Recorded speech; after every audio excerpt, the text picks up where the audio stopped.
Merci de nous avoir rejoints à cette conférence de presse. Donc, on voulait vous voir ce matin pour répondre à Philippe Gomès qui nous accuse de refuser les aides de l'État en faveur de l'insertion des jeunes en rejetant les emplois d'avenir. Alors d'abord, première chose, c'est un énième mensonge de Philippe Gomès parce que pour une raison simple, il n'y a eu aucune aide qui a été accordée par l'État à la Nouvelle-Calédonie. Ensuite, nous nous opposons à cette mesure du gouvernement socialiste. Pourquoi? Parce que le secteur privé en est exclu. Parce que les derniers chiffres du chômage publiés en métropole ont montré l'inefficacité de ce dispositif de François Hollande, ce qu'il a lui-même reconnu. Parce que ces emplois pourraient devenir des emplois politiques financés par les impôts des contribuables calédoniens, à l'instar des pépiques de Philippe Gomès. Et enfin, parce que ces emplois sans avenir constituent assurément des impôts d'avenir. Alors nous, ce qu'on souhaiterait dire aujourd'hui, c'est que Philippe Gomès dise clairement qu'il est socialiste, puisqu'il ne cesse de faire voter des lois au Congrès avec les indépendantistes, qui eux, en revanche, ne s'en cachent pas, parce que tout ça, ça témoigne d'une promesse bien réelle, la montée en flèche partout des impôts, et une conséquence irrésistible, la faillite des finances publiques. Je voudrais terminer, avant de passer la parole à Christophe, en expliquant que de notre point de vue, la plus grande des inégalités sociales, c'est le chômage, et que s'il n'y a que le secteur privé qui soit en capacité de créer de nouvelles activités et donc de nouveaux emplois. Et en fait, Philippe Gomès ne fait que fabriquer du chômage en Nouvelle-Calédonie avec sa version socialisante de la loi antitrust, car nombreux aujourd'hui sont les investisseurs qui ont renoncé à investir et donc à créer de nouveaux emplois. Depuis le vote de cette loi inadaptée à la taille du marché calédonien, puisque, je vous le rappelle, il fixe un seuil de 25%, au-delà duquel toute entreprise devra demander des autorisations pour investir. Donc je vais laisser la parole à Christophe pour qu'il poursuive. Alors, on l'aura bien compris que les emplois d'avenir de Philippe Gomès sont une tromperie socialiste. D'ailleurs, sa proximité avec le gouvernement central n'est plus à démontrer, car il vote en majeure partie les textes ensemble à l'Assemblée nationale. Il s'agit ni plus ni moins de modifier artificiellement les chiffres du chômage.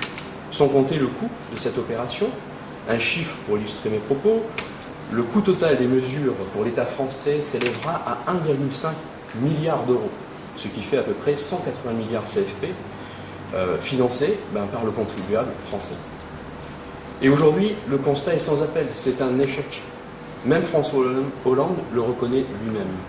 Alors, les emplois d'avenir pour notre territoire seraient, comme pour la métropole, synonyme d'impôt d'avenir.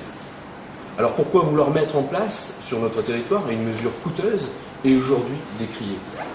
Il s'agit d'une opération purement et simplement politicienne à visée électoraliste.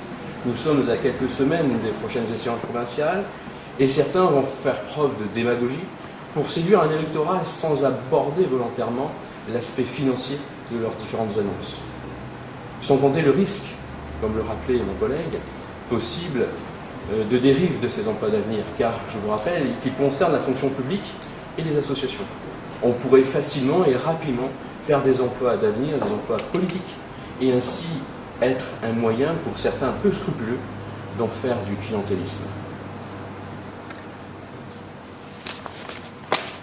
Virginie ? Je pense que vous avez compris qu'on réagit parce qu'aussi on a été attaqué par Calédonie Ensemble, qui nous accuse d'être contre l'emploi et l'emploi des jeunes en Nouvelle-Calédonie. Alors nous, c'est tout le contraire. C'est tout le contraire parce que justement, on pense que l'emploi des Calédoniens, ça doit être au cœur de toutes les préoccupations des responsables politiques de la Nouvelle-Calédonie. En tout cas, c'est vraiment le cœur de notre projet économique, l'emploi. Pourquoi? Parce qu'avoir un emploi, c'est avoir du pouvoir d'achat, c'est pouvoir se doter d'un logement, c'est pouvoir s'alimenter, c'est pouvoir subvenir aux besoins de sa famille, c'est la dignité des individus dont il s'agit quand on parle d'emploi. Et parce que finalement, le chômage, c'est la pire des situations qu'un individu puisse vivre. Et donc, pour nous, il faut absolument veiller à ce que dans notre pays, jeunes et moins jeunes puissent avoir un emploi. Alors, la création d'emplois pour les Calédoniens, pour nous, elle ne passe certainement pas par la puissance publique. Elle ne passe certainement pas en faisant supporter ces emplois aux Calédoniens par le biais de nouveaux impôts. C'est ce que nous proposent les socialistes, c'est ce que nous propose Philippe Gomès aujourd'hui avec ces fameux emplois d'avenir. Alors, c'est dépassé en métropole, Hollande revient dessus, et Philippe Gomès en Nouvelle-Calédonie persiste et signe avec cette mesure qui pour nous, elle est démagogique et elle est périlleuse pour notre pays, parce que Cette dérive, si vous voulez, elle risque de nous emmener vers des lendemains désenchantés. Et c'est pourquoi nous nous sommes opposés à ces emplois d'avenir au Congrès.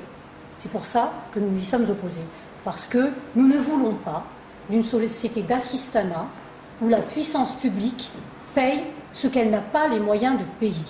Donc qu'est-ce que nous souhaitons? Nous, on estime que nous sommes un pays pionnier. Et on sait qu'on peut compter sur nos entrepreneurs, sur nos chefs d'entreprise, sur nos commerçants, sur nos artisans, à condition de les aider. Parce que c'est seuls ces corps de métier, c'est uniquement le secteur privé qui pourra financer en Nouvelle-Calédonie des emplois pérennes pour les Calédoniens, et non pas la puissance publique. Nous, on pense qu'il faut les soutenir. Comment? Eh bien, on pense qu'il faut alléger les charges des entreprises. Si on veut qu'une entreprise puisse s'accroître, prospérer et donc embaucher de nouveaux salariés, eh bien, il faut alléger ces charges. Aujourd'hui, les charges qui pèsent sur les entreprises sont trop lourdes. Elles pénalisent leur capacité d'extension. La formation, c'est un élément clé. Et nous, ce qu'on souhaite proposer, c'est un crédit d'impôt formation pour les entreprises, pour qu'elles puissent directement, elles, former efficacement au sein de l'entreprise des jeunes.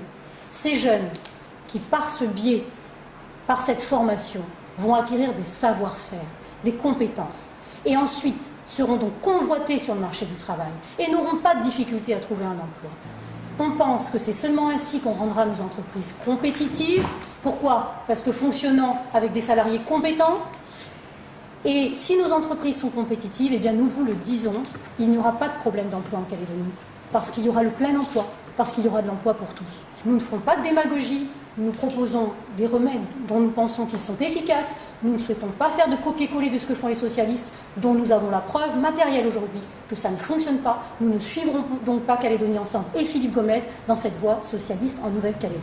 Bon. Il n'y a aucun financement qui n'a été accordé par l'État en ce qui concerne les emplois d'avenir en Nouvelle-Calédonie, et que nous nous opposons à cette mesure parce que le secteur privé en est exclu, alors qu'il est le premier à être en capacité à créer de nouveaux emplois en Nouvelle-Calédonie.